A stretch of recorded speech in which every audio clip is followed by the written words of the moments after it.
welcome to our studios. Thank you for having me. Yeah. Let me unbunch my dress. Unbunched. It's very good, darling. Do you like it? I really like it. Thank you. It's Everything's very... got pockets. Yeah. Yeah. And I'm not wearing a bra, so... Hello and welcome to the season finale of Fearless. And I'm so excited that one of my very favourite guests and one of your favourite guests has deigned to be on our season finale. Please welcome the broadcaster and writer and podcaster, Elizabeth Day. I say broadcaster, it's not a traditional way of describing, but you broadcast live in so many different formats. No matter whether you want to hear it or not, I'm broadcasting away. I always want to hear it. And we're having this audience today, and I love that we've got an audience because it makes it slightly, you know, you've got somebody to perform against. Yes, Yeah? there's a lovely energy to it. And I'm really struck by your team, how good people attract good people. And I think you can really feel that energy. And so I really love being around They that. give me my good energy. So I've got a series of questions, but I thought we'd do Yes. this in two parts for people who are listening and watching as well. Because we've spoke before about being friendless girls when we were young. Yeah. And we spoke about fertility journeys. And we spoke before also about things not panning out the way that we thought they would pan out. So that is in a way part one, if you would like to listen to that. I think that was a deep journey. This is about friendship and dating. Yes! Oh, good, I can't wait. We're not going to be that deep. I mean, Okay. you know, we're not going to be Teary and Yes. Stephen Bartlett. We've done that. No. We've done that. We've done the clickbait tears. Exactly. Yeah, we don't need those now. So friendship is obviously something you've written about a lot, and Yes. you've done Friendaholic, your fantastic book. But what's the most unusual friend you have in your life? Oh, well, that's such a great question. The most unusual friend I have in my life is probably my cat, because some people would consider that an intraspecies friendship doesn't really work and isn't really a thing. Unless you identify as a cat. Yes, and unless you feel like you've got an ancient Egyptian heritage, which Well, we've chatted we know about. my yeah. stepson feels that. Anyway, Yes. Yes. Yeah. But genuinely, my cat Huxley gives me such support in ways that are very difficult to define. But I think the fact that he's always happy to see me is just such a lovely thing to be greeted by. So I'm being slightly facetious, but I do consider him a very good friend. It's like an ideal of the ultimate friendship. Yes. Because it never goes wrong. I mean, he does sulk a bit, though.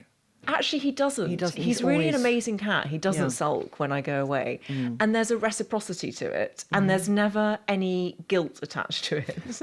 And I think that's the thing that can often be quite toxic in friendships, is that feeling that you have done something wrong or that your friend expects more from you than you can give. There's none of that with Huxley. Great. So he doesn't, when you walk in the door slightly pissed, go, excuse me, come on now. No, Or really, never. yeah, that He's just behaviour, purry and Elizabeth, yeah. joyous. And then I think I've made friendships in some unusual ways that have stood me in very good stead. So I went on a completely random conference one year in 2014, and I hate networking. And I hate the idea of a 4-day networking conference. But this was one which was an all-expenses-paid trip to Vegas. Okay. And there was a competitive interview process. And as you know, I'm super competitive, Yeah. which is one of my biggest flaws. I was like, well, I'll do the interview process because I want to show that I can do it. And then I got in. And so I ended up going to Vegas, not knowing anyone I was going with, but just being sort of plunged What into the was deep this end. content? What kind of It's conference? called the British American Project, and it's still going. And every year they take 40 people under 40 from the UK and from America, and they just put them together in an American or British city. And the idea is that you're going somewhere interesting in your professional life. Yeah. And so it's a good place to kind of forge those early collegiate friendships. Anyway, I got really lucky because my year I was given these short biographies of everyone else who was a delegate. And on that list was a woman who the world hadn't really heard of then, but her name was and is Phoebe Waller-Bridge. And she had just taken Fleabag as a stage show to Edinburgh. And I read her potted biography and I was like, she's going to be my friend. And I sort of stalked her into submission because I just had that thing where I just knew that we were going to get on. And we landed in Vegas airport and I sort of sidled up to her and we started chatting and then we sat next to each other on the coach. And we've just never stopped talking since. So that's a friendship I'm very grateful for, because it was an intense and surreal beginning, sort of 4 days surrounded by slot machines. Yeah. But she's become one of the most important people in my life. But you could also turn it around to, I purposefully want to be friends with this person. True. And it's not a sort of, because they're well known, because at the time she wasn't, but it was just, there was something you were drawn to. It's like dating without having the sex. You know, Yes. it's that pursuit. So did we pursue one another? Yes, I think we did. And I think that there is something really beautiful about being intentional in friendships, and the ones that we choose to pursue, particularly at a certain age. We only have so much time. And so I think we chose to pursue each other, but I would never have dreamt that you would want to be my friend until you came on How to Fail. And I remember this so clearly at the end, because it was over Zoom. It was still kind of lockdown time. And you said, what I'd like to do now, Elizabeth, I'd like for you and I to go for lunch and to meet up. And that was such a nice thing to hear. And I thought, well, I would love that too, but I'm sure Trinny's far too busy and there'll actually be no follow through. And there was. And now we have our monthly breakfast dates that have been transformative for me. And me. Honestly, you're like the sister I would choose to have. It's just an amazing, amazing gift to me. So yes, I think we pursued each other. I think we did pursue each other. And I think there's something so utterly positive about that intention, because I was making a commitment to myself that year of, I need to form some friendships with people who are a different generation to me. Remember, And then we did the podcast and I thought, this is going to be my first one. I just literally sat there and you asked the best questions and I felt heard. And it was also a time during lockdown when it was very, we all were full of more emotions. So it was a very emotive interview. Yes. And having that connection with a total stranger, even if it was in this public broadcasting way, it just cut through what we were actually doing that instant and made me think, this is a friendship I want to develop. There's such a difference between friends that we form when we go to university and they grow up with us and they're automatic, they're there. We not take them for granted, but it's a process. It's not a proactive, I've got to work at it moment. Yes, and I think there are so many things that we could talk about when we talk about friendship, but one of them is we can outgrow friendships of circumstance. Yes. And I think there's so much misconceived guilt attached to that, where there's this idea that in order to be a quote unquote good friend, which in itself is quite a moralizing, judgmental term, you have to be friends forever. If you've made a friend, you're locked in forever. Otherwise, you've done something wrong. And actually, I think there's something really beautiful and empowering about understanding that we all evolve and that a friendship can be there for a lifetime or for a season or for a reason. And now I'm so much more aware of who I am that I think the great thing about meeting you when I did was that I knew who I was. So I wasn't pretending. Yeah. And I could meet you, I hope, where you were too. Yeah. And what I always say to people about our monthly breakfast is that you have helped me so much in so many ways, but one of the ways in which you've helped me is to really help me understand my business side, because you've got such an amazing business brain, and one of the things you've made me understand is that I don't. You're so good at because I look at your. Can I come in now?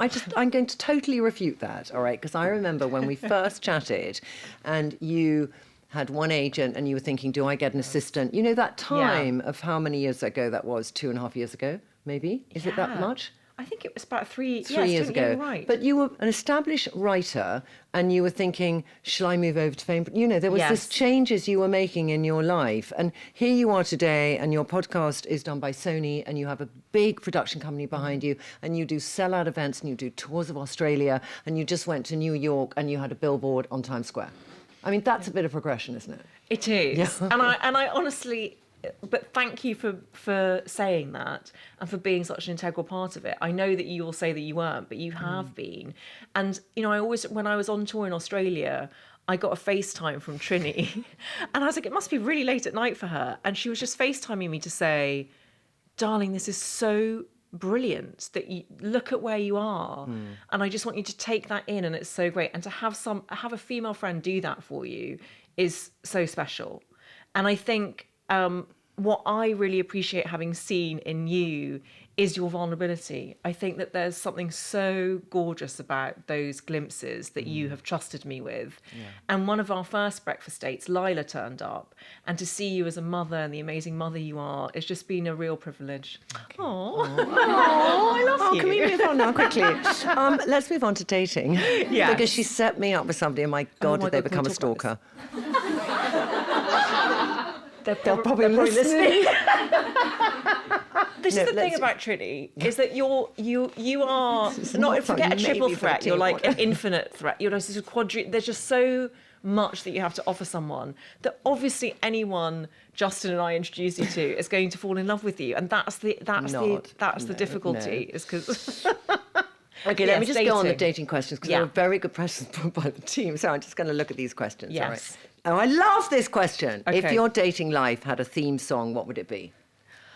Oh gosh, it's okay.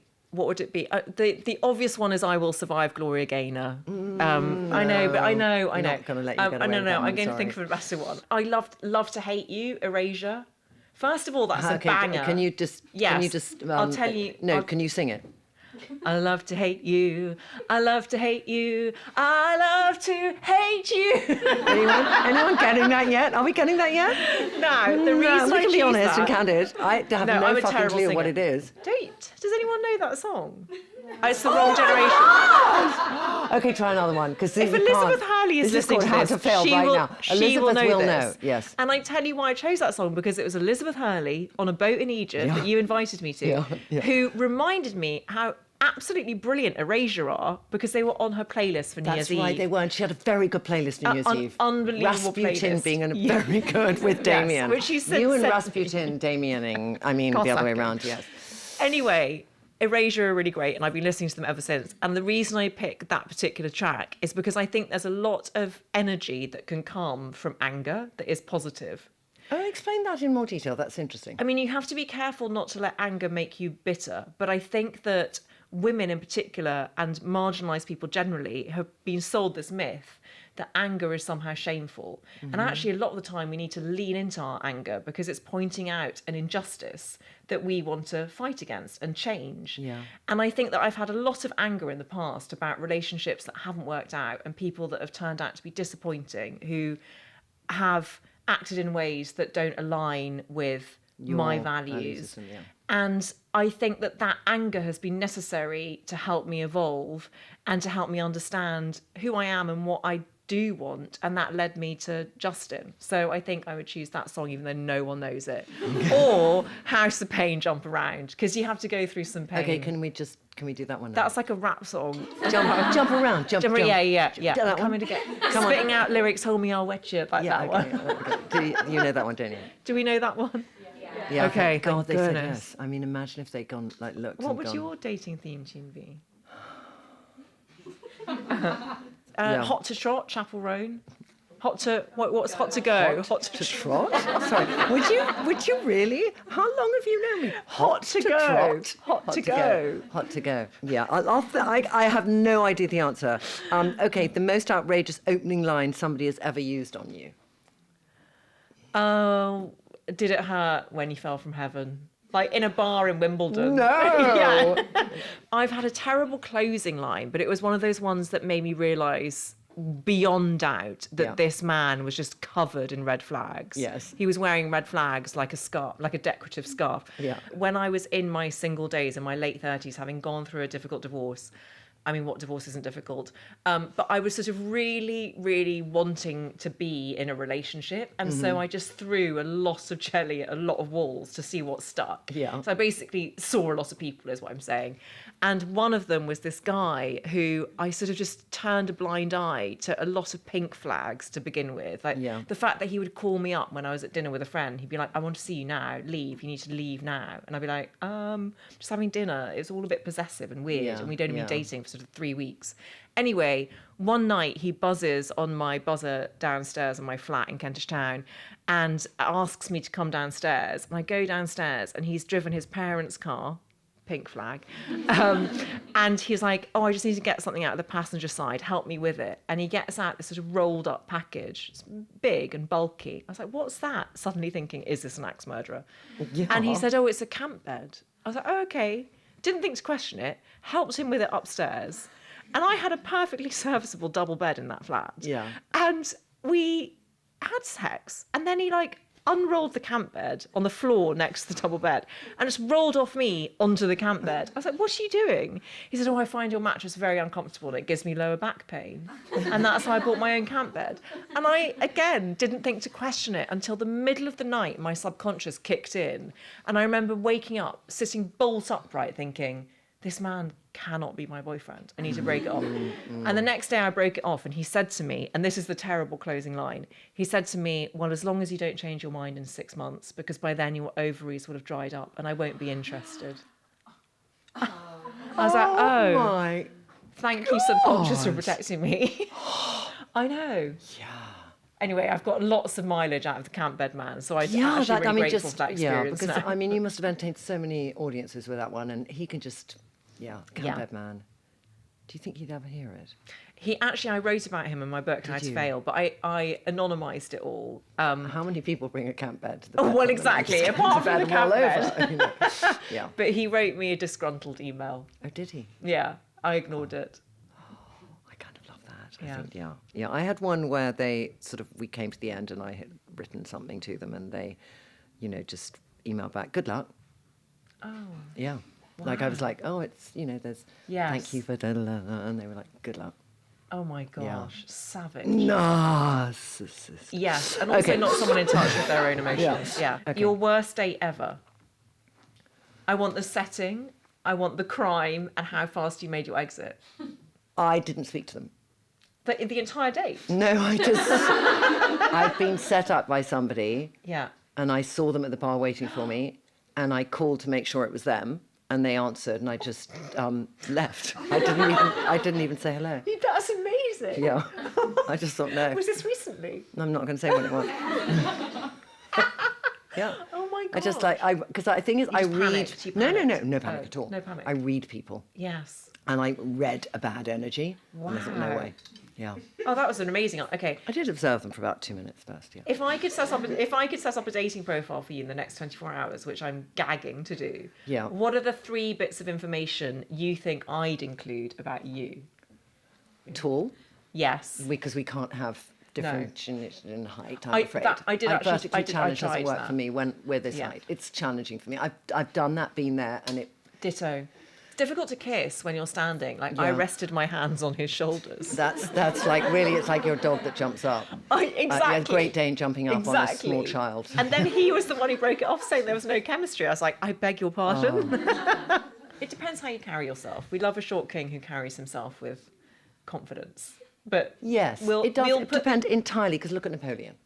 Yeah, no. I saw a picture of Napoleon Bonaparte's descendant recently on Instagram, and he's a very handsome man. Is he really? Yes. Is he one that's alive now? Yes. Oh, really? Yeah, and his surname's Bonaparte.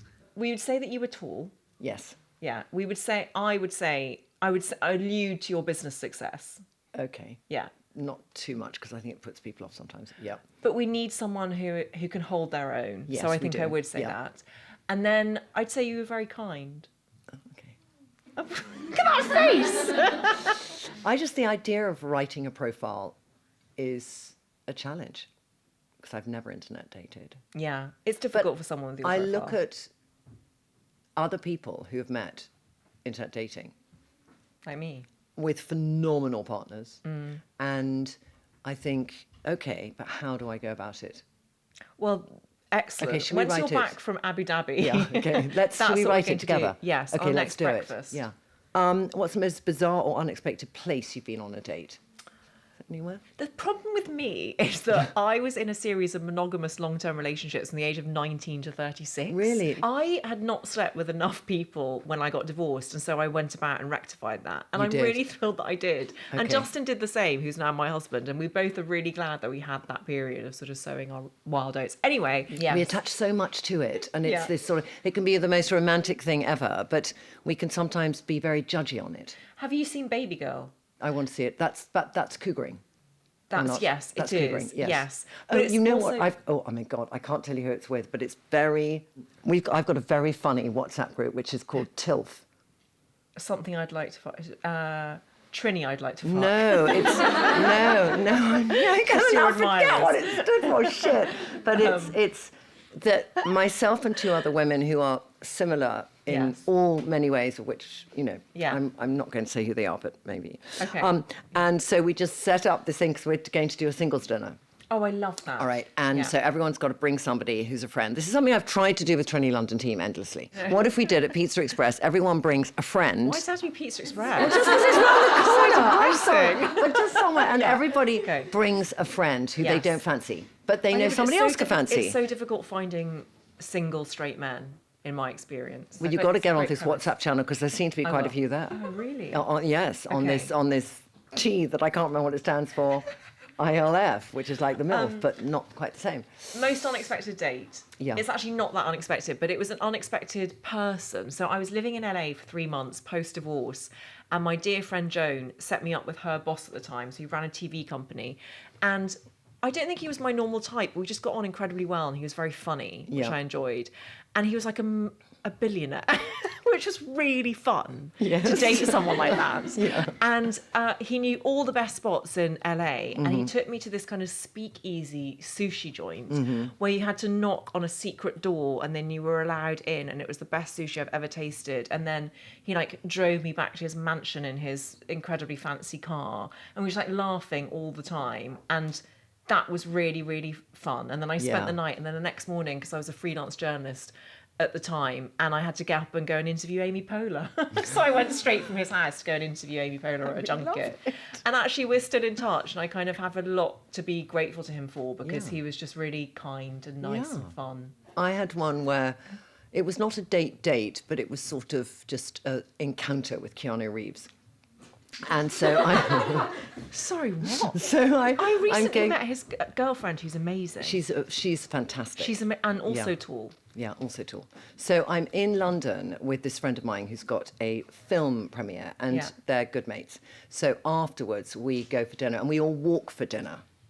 And so I'm walking with him through London for Yeah. a bit, and then there's this person who comes up and has roses to sell, and he gets a rose and he buys the rose and gives it to me. It was really Keanu, sweet. that is so It was lovely. so sweet, but it was done as he's a very gentle, lovely man. So lovely. And so it was just done like that.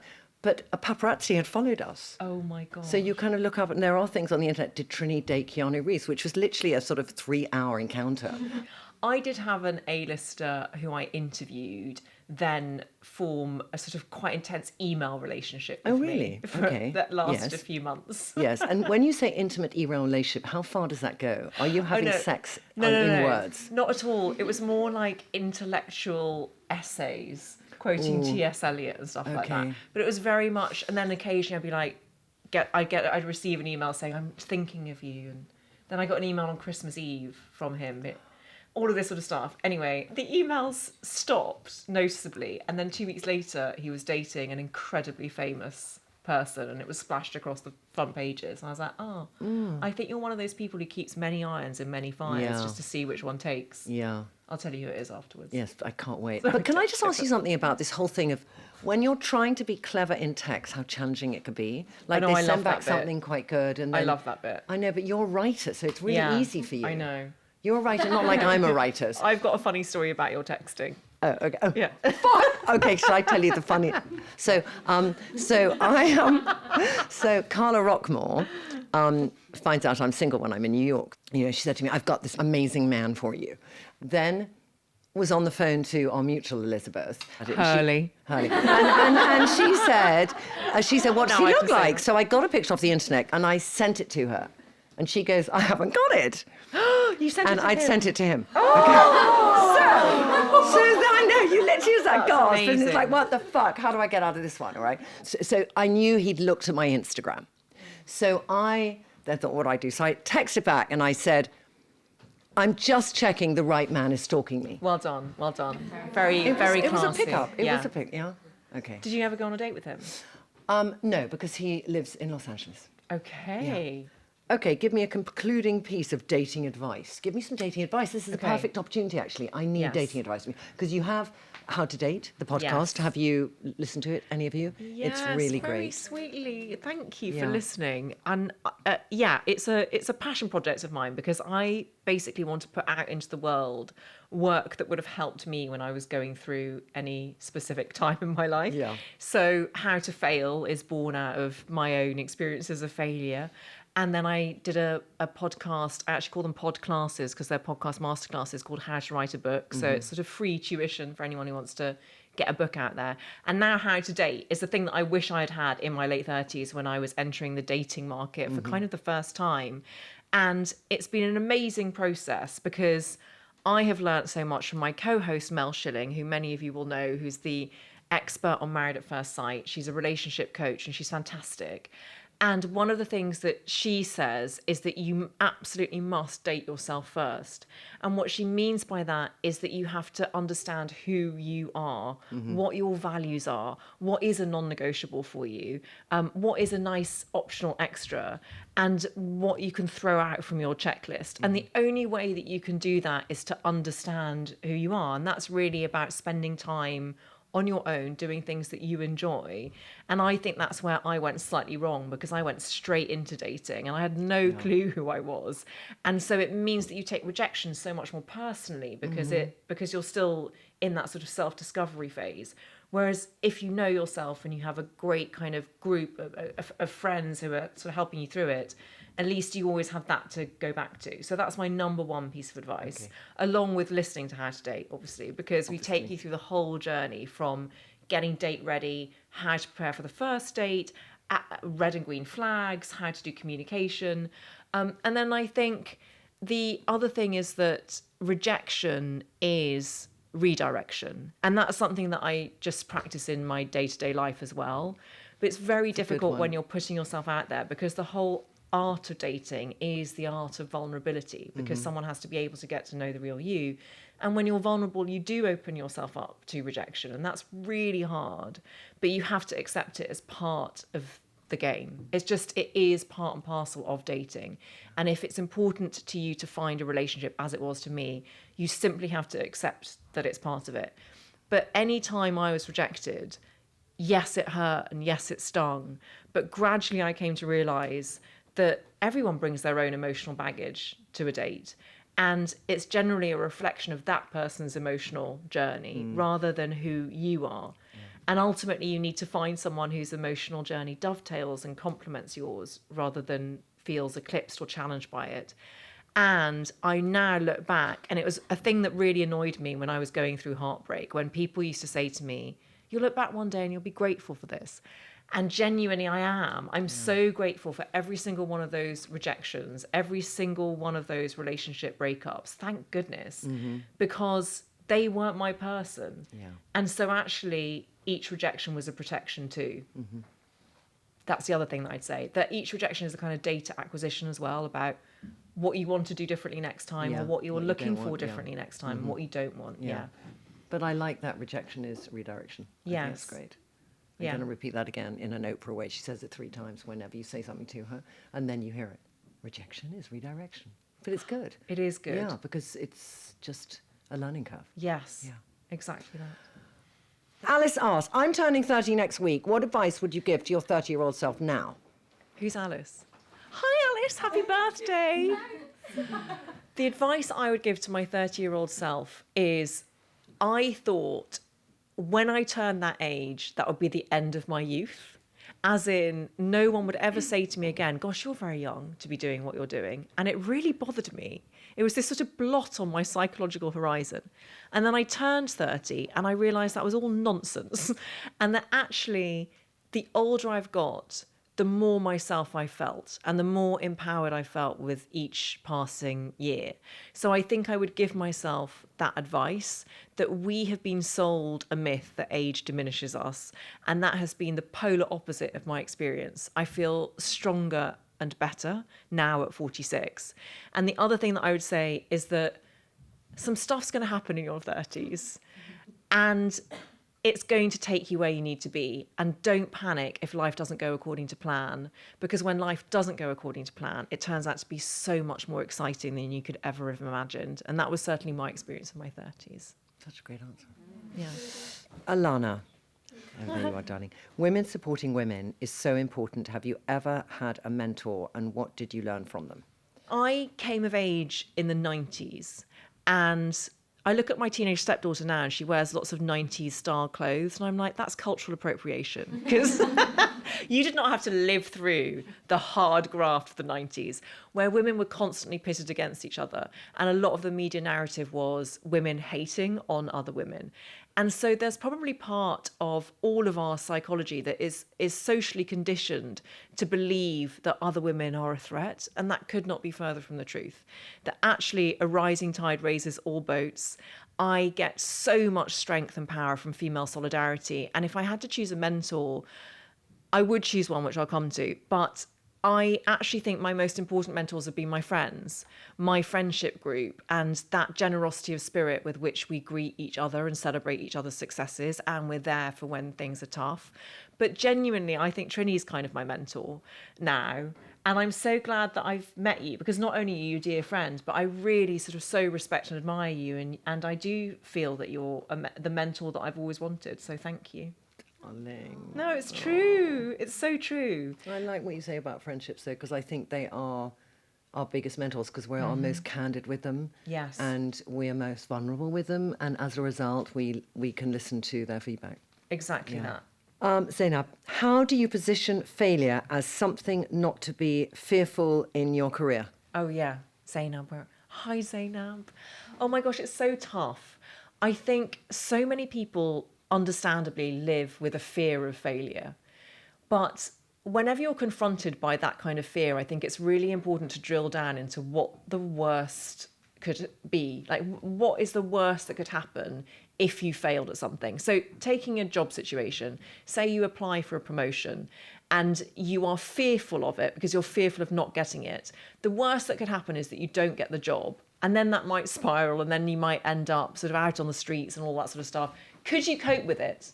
And you might not want to, but ultimately most people could probably cope with it. Now, in a world where the worst possible thing can happen, the best possible thing has also got to be conceived of, because that's equally likely to happen. So then think, what's the best thing that could happen? The best thing is that I could get the promotion, I could do really well, I could become CEO, and then I could start my own company. Amazing. Now, the most likely outcome is somewhere between the two. But having done that psychological exercise, it's almost like confronting your fear as a sort of immersion therapy, and then realizing that you could cope with any eventuality. And that makes you really, really strong. And the most likely outcome is somewhere in between the two. And so I think that really helps. Naming your fears, I think, is really helpful in overcoming them. And I also want to say that the bigger risk is not taking the risk. So sometimes we're so fearful it puts us off from taking the risk that can help us grow. And I did a podcast interview with Gloria Steinem a few years ago, who's a feminist hero of mine. And she said this beautiful thing. She's like, so many of us are often fearful of the unknown. But where else can you grow into if not the unknown? So sometimes when we're fearful, we're also just feeling anxious and potentially excited. Sometimes those feelings can be quite similar. So I would really drill down into where your fears lie, face them, and understand that the one thing that connects us all is failure. We've all failed multiple times, and it's not the definition of your character. The true definition of your character is how you respond to it. And every failure is data acquisition. So say you don't get that promotion, but that's probably given you really valuable data about where your strengths are. And maybe that job wasn't for you, or maybe the company's not for you. Not saying that, obviously, because you work for Trinny London. Or maybe there's something that you can do to prepare differently next time. So just treat it as data acquisition, but allow yourself a moment to come to terms with the loss that you've experienced, because that's fine. But ultimately, if you treat every failure as that opportunity to acquire more knowledge, it brings greater meaning to your life.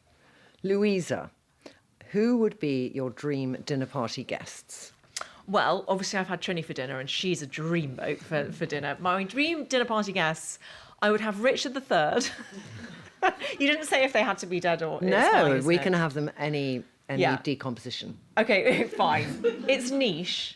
Maybe I'd have Richard III and the two princes in the tower, because I don't believe that Richard III murdered the princes in the tower. Okay. So I definitely have him. You've been to the car park and you've dug him up. I actually have been to the car park. I knew you'd been to the car park, yeah. It was for a piece I was writing, but I was completely fascinated by it. Mesmerised, yeah. Mesmerised. Then I'd probably have a favourite author of mine. So... I'd probably have Jane Austen. I think I'd have Chimamanda Ngozi Adichie, who I was lucky enough to interview on Sunday night. Oh my gosh, amazing. She's heaven. Yeah. Everything she says, it's like I want to sit at her feet and just drink it in. Mm-hmm. She's just got such presence and such a way of expressing herself, and she's an amazing writer. I think I'd like Barack Obama or Michelle, whoever's available at the time. And then I think, actually, I'd be really interested to have Kim Kardashian. Would you? And Victoria Beckham, let's put her in there as well. Yeah. Yeah. I've sat next to Victoria Beckham at lunch and she was very fun. Yeah, she's got a great sense of humour. She does. Yeah, she's fantastic. Yeah. I'm just fascinated by the Kardashians and reality TV in general, as you know. I know you are. I mean, if Lila was here, she would... Oh my God, she's there. You are... Lila, how long have you been there? Oh my God, thank God for that. Yeah, I'm just fascinated by how the Kardashians have shaped popular culture. Yeah. And if you look at someone from Kim Kardashian, she just spans so much of our modern history. Her father defended O.J. Simpson.